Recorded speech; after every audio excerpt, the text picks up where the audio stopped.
حمید طویل نے بیان کیا، کہا کہ مجھ سے انس بن مالک رضی اللہ تعالی عنہ نے بیان کیا کہ بنو سلمہ والوں نے ارادہ کیا کہ اپنے مکان جو مسجد سے دور تھے چھوڑ دیں اور آن حضرت صلی اللہ علیہ وسلم کے قریب آ رہے ہیں تاکہ نماز باجماعت کے لیے مسجد نبوی کا ثواب حاصل ہو، لیکن آن حضرت صلی اللہ علیہ وسلم کو مدینے کا اجاڑ دینا برا معلوم ہوا۔ آپ نے فرمایا،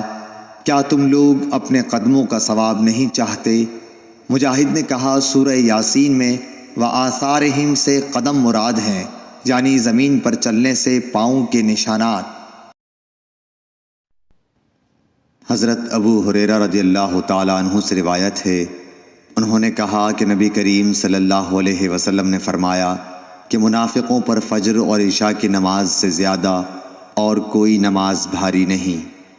اور اگر انہیں معلوم ہوتا کہ ان کا ثواب کتنا زیادہ ہے اور چل نہ سکتے تو گھٹنوں کے بل گھسٹ کر آتے، اور میرا تو ارادہ ہو گیا تھا کہ مؤذن سے کہوں کہ وہ تکبیر کہے، پھر میں کسی کو نماز پڑھانے کے لیے کہوں اور خود آگ کی چنگاریاں لے کر ان سب کے گھروں کو جلا دوں جو ابھی تک نماز کے لیے نہیں نکلے۔ ابو ہریرہ رضی اللہ تعالیٰ عنہ سے روایت ہے کہ رسول اللہ صلی اللہ علیہ وسلم نے فرمایا کہ ملائکہ تم میں سے اس نماز کے لیے اس وقت تک یوں دعا کرتے رہتے ہیں جب تک نماز پڑھنے کے بعد وہ اپنے مصلی پر بیٹھا رہے کہ اے اللہ اس کی مغفرت کر، اے اللہ اس پر رحم کر۔